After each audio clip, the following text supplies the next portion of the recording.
The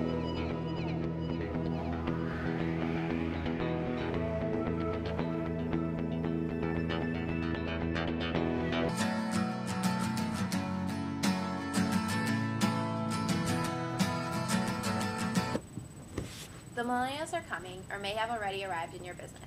These are the young professionals who were born between the years 1977 and 1998. This is the generation people call post-Gen X, or sometimes called Gen Y. These young professionals are giving many leaders insight on how best to develop talents of this high-energy, techno-savvy, multitasking, and highly demanding demographic. Millennials believe that education is important, integrity is admirable, and their role models are their parents. They also believe that self-expression is an important part of daily life. Growing up, their experiences were much different than that of previous generations. They experienced the massacre at Columbine, the terrorist attacks of 9/11, and the corruption of business entities such as Enron and WorldCom. They were coming into an age full of expansive technology, credit cards, and instant communication. They came of age during a time of incredible change and scandal within modern organizations.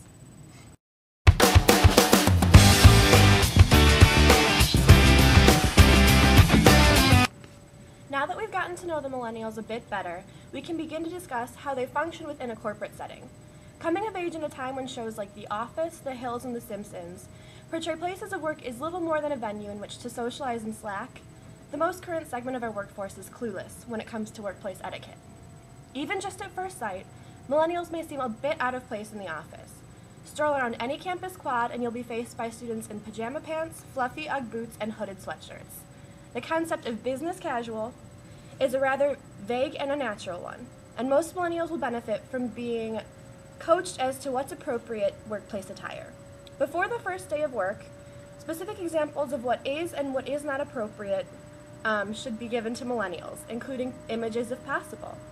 Once on the job, comments such as, "When we meet with the clients, we bust out the suits," can gently get the point across.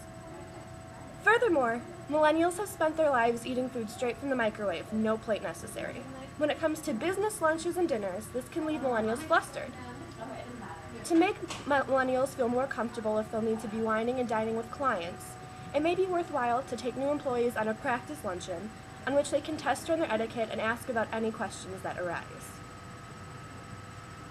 Finally, millennials have never lived in a time without immediate communication and information.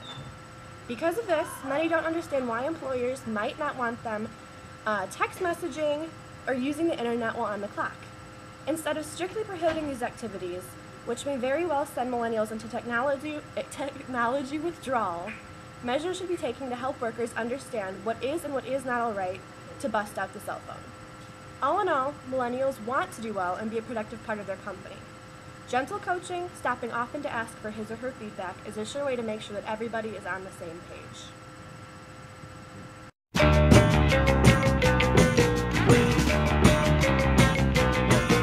It is crucial to remember that not all millennials are alike, and some may need more guidance than others. It is also important to know that when coaching, it is a combination of knowing when to push and when to be pulled.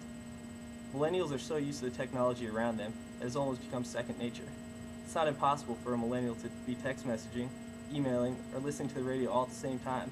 That said, a manager should learn to incorporate such practices when trying to communicate and coach. First, let's talk about emailing and text messaging.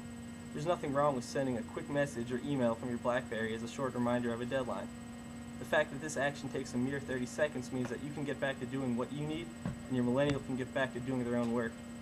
It's a quick and easy alternative to calling that person down to your office and having a face-to-face meeting. Another great way of explaining tasks, goals, or deadlines to a millennial is through the use of PowerPoint. It's almost guaranteed that your millennial is more than familiar with the program. Keep in mind that while using PowerPoint, you want to create an open forum of discussion. You need to be open to your millennials' thoughts because oftentimes they can offer new ideas and perspectives to the topic at hand. Secondly, it's important to realize the potential that the internet brings to the table when it comes to conducting and creating business. There are many great utilities that can be constructed that allow your millennials to communicate with you and also each other. One of the latest innovations is known as web conferencing, or to those who are tech-savvy, webinars. These webinars are great because it allows you to communicate all over the globe at any time. Typical features of these webinars include slide presentations, live video, computer screen sharing, and digital whiteboard annotations.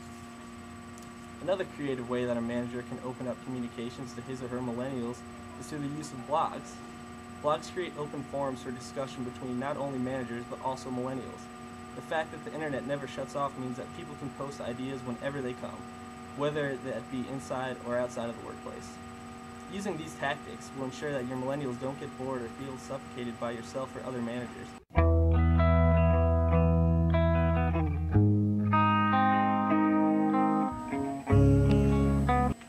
In general, one of the difficulties managers face with millennials is obtaining a long-term commitment.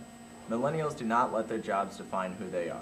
They are less likely to work long hours, and they often will put family and friends before work. Essentially, millennials see work as a way to support an attractive lifestyle. Because of these underlying factors, millennials are prone to always be looking for a better offer. Mentality as described does not add effectiveness to the business. It is your job as a manager to reinforce millennials' long-term potential within the organization through coaching to improve the millennials' effectiveness in the business. Your goal is to have the millennial commit him or herself to the business, and this can be done by providing guidance, resources, and focusing on results rather than methods.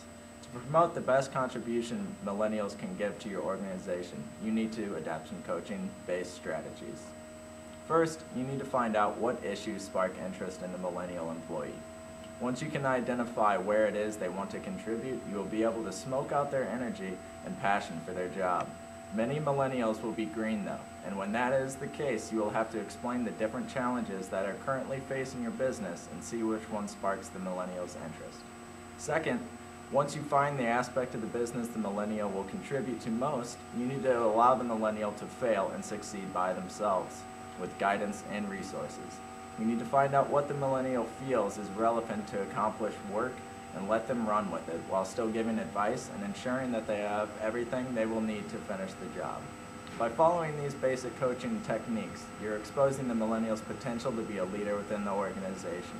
When you expose the potential a millennial has, they will be more dedicated and commit themselves to their work, even if it is only 40 hours a week.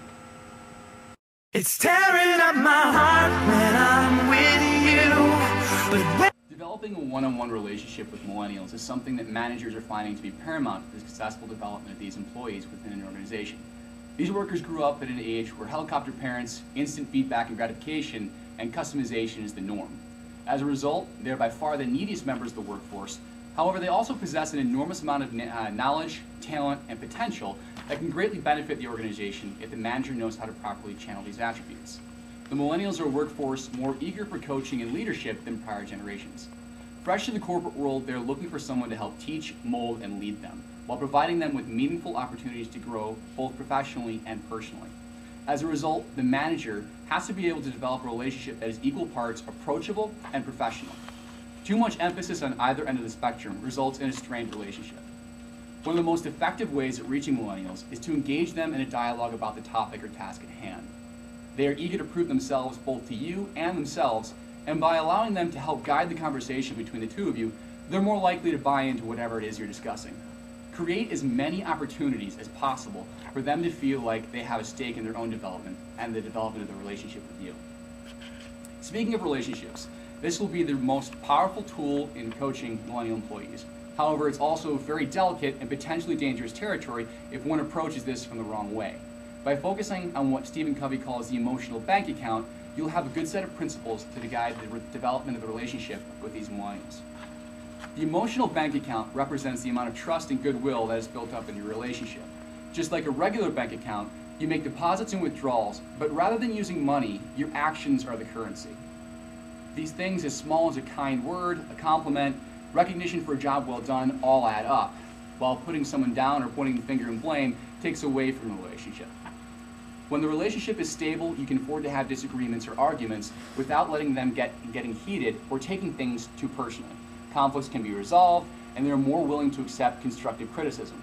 But when the account is too low or even overdrawn, the relationship is in danger.